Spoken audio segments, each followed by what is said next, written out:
बिस्मिल्लाहिर्रहमानिर्रहीम। अस्सलाम वालेकुम दोस्तों, मैं हूं फरहाद मलिक एडवोकेट और आप हमारा प्रोग्राम देख रहे हैं करंट अफेयर्स।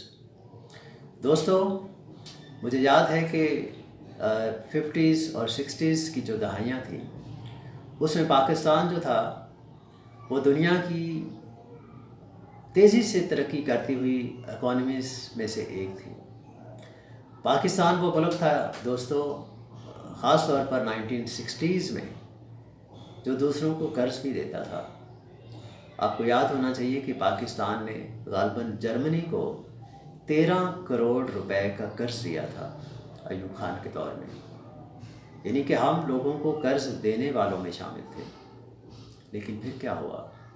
आहिस्ता आहिस्ता पाकिस्तान बैरूनी कर्ज़ों के जाल में फंसता चला गया।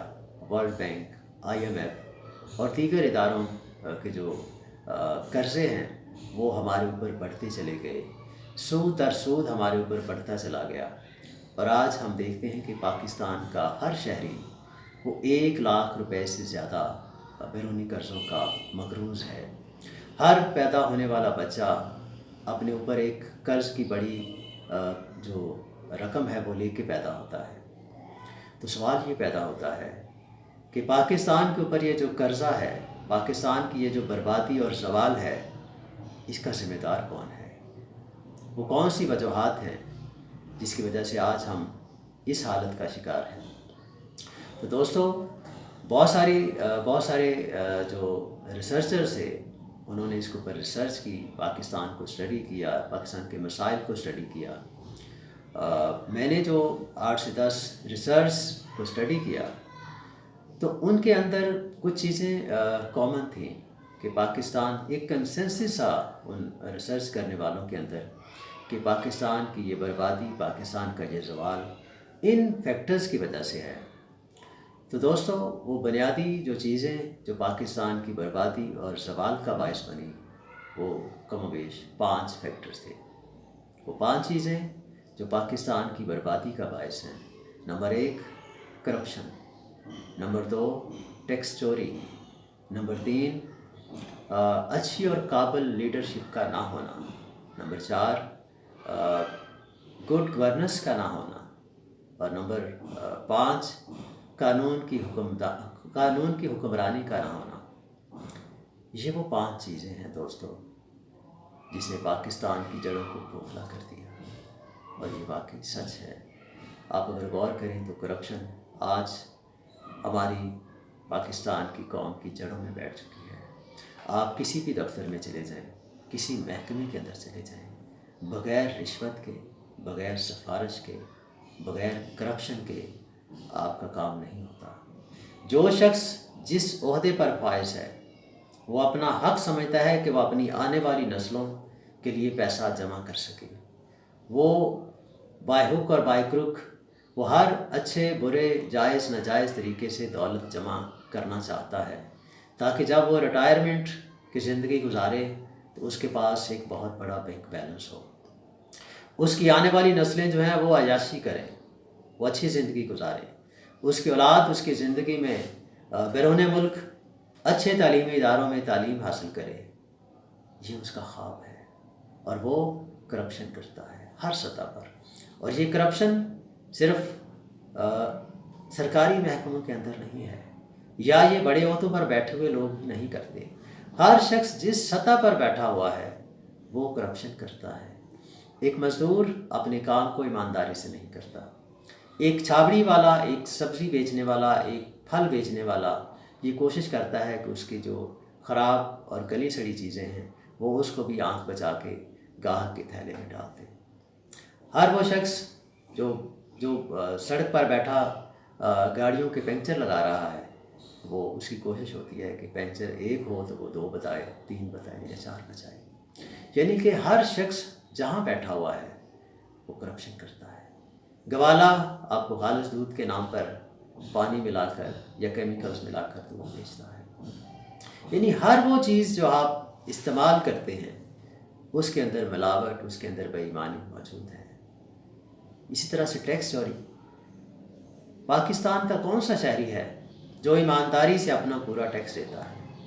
हाँ, कुछ एक्सेप्शंस हैं, चंद लोग, चंद 100 या चंद हज़ार लोग हो सकते हैं ईमानदारी के साथ अपना टैक्स देते हैं। लेकिन आप दिल पे हाथ रख के बताइएगा कि मैं, आप, हम सब, जो कि बहुत सारे हम फाइलर्स हैं, हम हर साल अपनी रिटर्न जमा करवाते हैं और हम किसी शख्स को थोड़े से पैसे देते हैं कि आप किसी तरह से मेरी फ़ाइल इस तरह से बनाएं कि मुझे टैक्स ना देना पड़े। और बनाने वाले बनाते हैं, यानी कि हम टैक्स चोरी करते हैं, हम टैक्स नहीं देते। अच्छी और काबिल लीडरशिप का ना होना ये हकीकत है।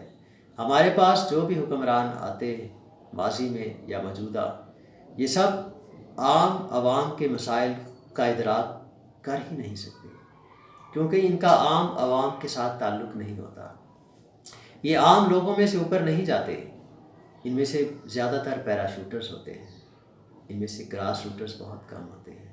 ग्रास रूट लेवल से जो शख्स ऊपर आता है उसको आवाम के मसाइल, उनकी मुश्किलात का पता होता है।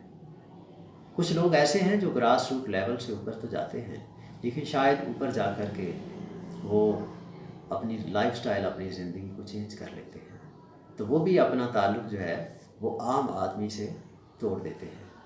सो अच्छी और काबिल लीडरशिप का ना होना ये पाकिस्तान की बर्बादी का एक अहम फैक्टर है। इसी के साथ साथ गुड गवर्नेंस का ना होना। अब पाकिस्तान के अंदर आप देखें कि कवानीन मौजूद हैं, इदारे मौजूद हैं, लेकिन उनके ऊपर जो लोग बैठे हुए हैं, जो लोगों पर मुसल्लत हैं, वो नाअहल हैं, वो सिफारिश की बेस पर आते हैं। आप कोई महकमा उठा के देखिएगा, उसके अंदर जो तैनातियाँ होती हैं वो सियासी बुनियादों पर होती हैं। जिस हुक्मरान के जो लोग ज़्यादा करीब होते हैं, आपको वो मुख्तलिफ़ इदारों के chairman, vice chairman, governing body के मेंबर्स, एडवाइज़र, वो इस तरह की सीटों पर आपको विराजमान नज़र आते हैं। और उनका जो मेरिट का क्राइटेरिया है, जब आप देखने जाते हैं तो ज़ीरो, उनकी काबिलियत कुछ भी नहीं होती। उनका एक ही क्राइटेरिया है कि वो उस हुक्मरान के कितना ज़्यादा करीब था, उसका कितना अच्छा दोस्त था, ये है उनकी काबिलियत का मेयार। तो पाकिस्तान के अंदर जो बैड गवर्नेंस है ये एक बहुत बड़ा फैक्टर है।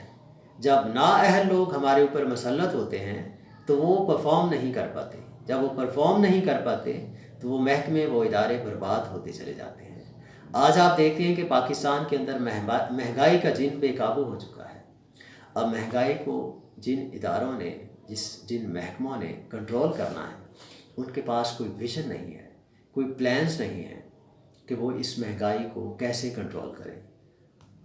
इदारे हैं, कानून है, टीमें भी हैं उनके पास, लोग भी हैं, लेकिन उनको समझ नहीं आती कि उनको करना क्या है। तो ये भी एक बहुत बड़ा फैक्टर है। हालांकि ये बहुत आसान है, सिर्फ एक शख्स को विजनरी होना चाहिए जो ऊपर बैठा हुआ है, ये कोई मुश्किल काम नहीं है। और इसके साथ साथ कानून की हुक्मरानी का ना होना, दोस्तों ये भी एक बहुत तकलीफ़ दह चीज़ है कि आज पाकिस्तान के अंदर कानून गरीबों और अमीरों के लिए एक नहीं है। आप देखते हैं कि जब कोई अमीर शख्स कोई जुर्म करता है तो वो आसानी के साथ कानून के इस जाले में से उसको फाड़ के निकल जाता है, और गरीब जब कोई जुर्म करता है तो वो उस जाले के अंदर फंस जाता है। आज जेलों के अंदर आप जाके देखें, 99% गरीबों से जेलें भरी हुई हैं। जुर्म तो अमीर भी करते हैं, दौलतमंद भी करते हैं, लेकिन वो इस जाले को तोड़ के बड़ी आसानी के साथ निकल जाते हैं। गरीब के पास ना पैसा है, ना सिफारिश है, वो पिसता रहता है इस कानून की चक्की के अंदर। और हम फ़ख्र से कहते हैं कि पाकिस्तान की अदालतों में इंसाफ होता है। मुजरम कैदी जेलों में बंद कर दिए गए हैं, जेलें कम पड़ती जा रही हैं क्योंकि इंसाफ का बोलबाला है। लेकिन अफसोस, कभी आप निकलिएगा, एक सर्वे कीजिएगा, किसी भी जेल के अंदर जाइए और देखिएगा कि उसके अंदर जो कैदी हैं उनका ताल्लुक़ किस क्लास से है। तो दोस्तों, वहाँ सिर्फ गरीब आपको मिलेंगे। तो ये जो 5 फैक्टर हैं, जब तक इनका सदेबाब नहीं होता, पाकिस्तान इस ज़वाल और इस बर्बादी का शिकार रहेगा। तो जितना जल्द हो सके हम सब मिलकर इन फैक्टर्स को अपने अंदर से, अपनी ज़ात की हद तक जो हम कर सकते हैं, इन फैक्टर्स को ख़त्म कीजिए। करप्शन को ख़त्म कीजिए अपनी ज़ात की हद तक, टैक्स चोरी को ख़त्म कीजिए अपनी ज़ात की हद तक, जहाँ जहाँ आपकी जो रिस्पॉन्सिबिलिटीज़ हैं उसको ईमानदारी के साथ अदा कीजिए। इलेक्शन के अंदर जब वोट कास्ट करने की बारी आए तो जूते मारिए उन लोगों से जो इससे पहले आपसे वोट लेके जा चुके हैं और वो परफॉर्म नहीं कर चुके। सो गुड गवर्नेंस को लाने के लिए काबिल लीडरशिप को आगे आना ज़रूरी है। कोई बात नहीं, आपका वोट किसी ऐसे शख्स को चला जाता है जो जीत नहीं सकता, लेकिन आपका ज़मीर तो मतमईन होगा। सो दोस्तों, अपनी ज़ात की हद तक आज से ही फैसला कीजिए कि हमने पाकिस्तान के अंदर से इन 5 फैक्टर्स को दुरुस्त करना है ताकि हमारा मुल्क इस ज़वाल और इस बर्बादी से निकल कर तरक्की की राह पर गामज़न हो सके। दोस्तों, इस वीडियो को देखने का बहुत बहुत शुक्रिया। अगर आप हमारी बातों से मुत्तफ़िक हैं तो इस वीडियो को ज़्यादा से ज़्यादा आगे शेयर कीजिए ताकि दोस्तों को अवेयरनेस मिले और लोग कोशिश करें कि वो अपने आप को ठीक कर सकें। शुक्रिया।